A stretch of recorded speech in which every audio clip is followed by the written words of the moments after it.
Praise the Lord. എൻ്റെ പ്രിയരെല്ലാം സുഖമായിരിക്കുന്നല്ലോ. യെശയ്യാ പ്രവചനം 38-ാം അധ്യായം അതിൻ്റെ 5-ാം വചനം നിങ്ങളോടുള്ള ആലോചനയാണ്. അവിടെ ഇങ്ങനെ എഴുതിയിരിക്കുന്നു, ഞാൻ നിന്റെ പ്രാർത്ഥന കേട്ട് നിന്റെ കണ്ണുനീർ കണ്ടിരിക്കുന്നു. ഹിസ്കിയാ രാജാവ് ദൈവസന്നിധിയിൽ കരഞ്ഞ് പ്രാർത്ഥിച്ചപ്പോൾ തന്നോട് കേൾപ്പിച്ച ദൈവശബ്ദമാണ്, ഞാൻ നിന്റെ പ്രാർത്ഥന കേട്ട് കണ്ണുനീർ കണ്ടിരിക്കുന്നു. പ്രിയ ദൈവപൈതലേ, ഈ ദിവസങ്ങളിൽ കണ്ണുനീരോട് പ്രാർത്ഥിക്കുന്ന നിങ്ങളുടെ വിഷയത്തിൻ്റെ മേൽ കർത്താവിൻ്റെ കരം പ്രവർത്തിക്കും.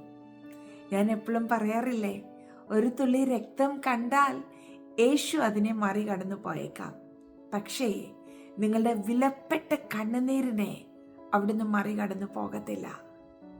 ഓരോ തുള്ളി കണ്ണുനീരും അവിടുത്തെ തുരുത്തിയിൽ കളക്ട് ചെയ്ത് വെച്ച് ആ ഓരോ തുള്ളിക്കും മറുപടി തരുന്ന ഒരു പിതാവാം ദൈവമുണ്ട്.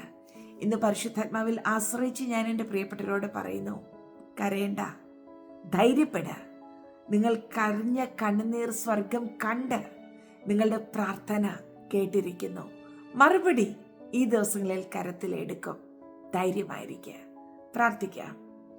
പരിശുദ്ധ പിതാവേ, ഞങ്ങളെ കണ്ടുകൊണ്ടിരിക്കുന്ന ഞങ്ങളുടെ നാഥ, ഞങ്ങളുടെ പ്രാർത്ഥന കേട്ടുകൊണ്ടിരിക്കുന്ന ഞങ്ങളുടെ അപ്പ, ഞങ്ങളുടെ കണ്ണുനീരിനെ തുരുത്തിയിൽ കളക്ട് ചെയ്യുന്ന ഞങ്ങളുടെ സ്വർഗീയ പിതാവേ, അങ്ങയുടെ സാന്നിധ്യത്തിന് നന്ദി.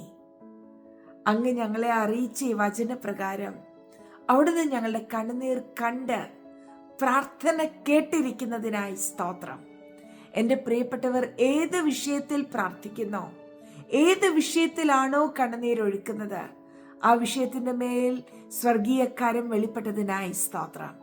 ഒരു വലിയ സ്വസ്ഥത, ദൈവിക സമാധാനം എൻ്റെ പ്രിയരുടെ ജീവിതത്തിൽ അവിടുന്ന് കൽപ്പിച്ചതിനായി നന്ദി. ഞങ്ങൾ അങ്ങയെ സ്നേഹിക്കുന്നു.